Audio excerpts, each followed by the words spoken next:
Hi, Jeff from Predator Precision. We're going to be doing a quick comparison on Pulsar's scanners. So in keeping with the theme of our reviews being short and sweet and giving you the meat and potatoes of what you need to know, Pulsar's line started with, as far as a 50 millimeter scope, started with the Helion series. The Helion series worked up to the XP50 Pro. This has been a tried and true battle wagon of a scanner. These are all my personal scanners that I use. This thing's a couple years old and works like a tank. The Helion series, though, was replaced with the Telos series. The first Telos that I purchased was the XP50. So it was the replacement model of this. Then after that, I moved up to the XL50, which is a 1024 instead of a 640. And we've been really happy with this, and I'll explain why. So for years we ran the Helion 2, and as I said before, it's just a battle-tested, good image. And the best part, what I liked about the Helion series is they use the IPS batteries, which have amazing battery life. I can get all night out of one battery. As many of you know, the Trail series, weapon sights, thermals also use the same battery system, and people are experiencing the same long battery life. A lot of people are disappointed that Pulsar got away from this battery.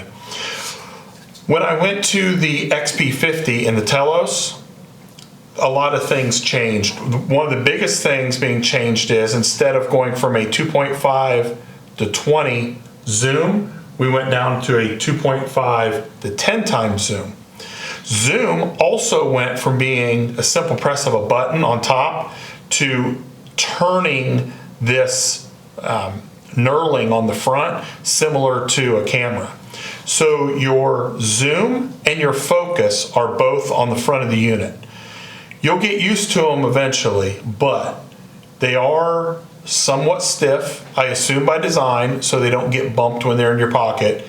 While you're, like us when we do a lot of recording, while you're trying to record and you change the zoom or change your focus, inevitably, unless you have this thing clamped in with the little screw on the bottom onto a tripod, you're going to tilt your image. Personally, I would rather have the buttons, but I see why they did this, I'm sure by consumer request, if you want smaller increments of zoom. I also could never really get this image to clean up as well as the Helion. I tried all of the settings, I tried matching the settings, I tried it in normal, high, and ultra, and I just wasn't able to get the image as crisp and clear as I like. Other than that, it's a great unit. Then Pulsar released the XL series. So the difference is a 1024 by 768 image versus the 640 by 48. I'm sorry, 480. And you are getting back to 2.5 to 20 times zoom instead of 2.5 to 10. So this image, and we will overlay some of the videos on here, this image is amazing. The field of view you're picking up from 12 to 14 degrees field of view, which may not seem like a lot, but adding that into the 1024 wide pixel image makes, in my opinion, for a much better scanner. So, in the theme of the giving you the meat and potatoes, these are floating around as of July of 24. These are floating around on the internet used.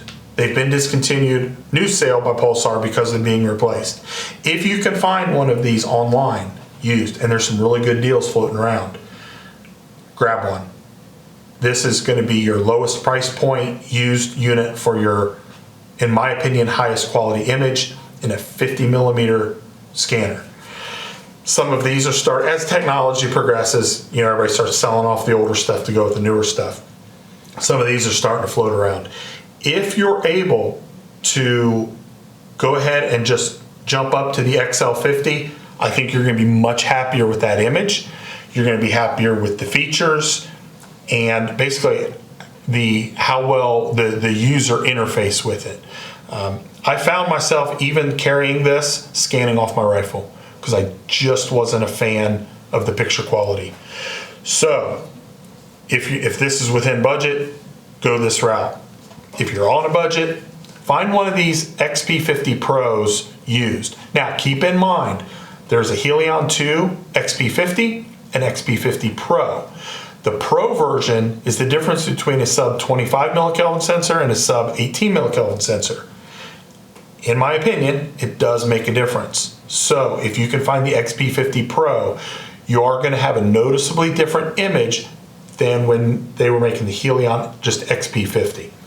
So Helion XP50 Pro used, if you can go for the XL50 new.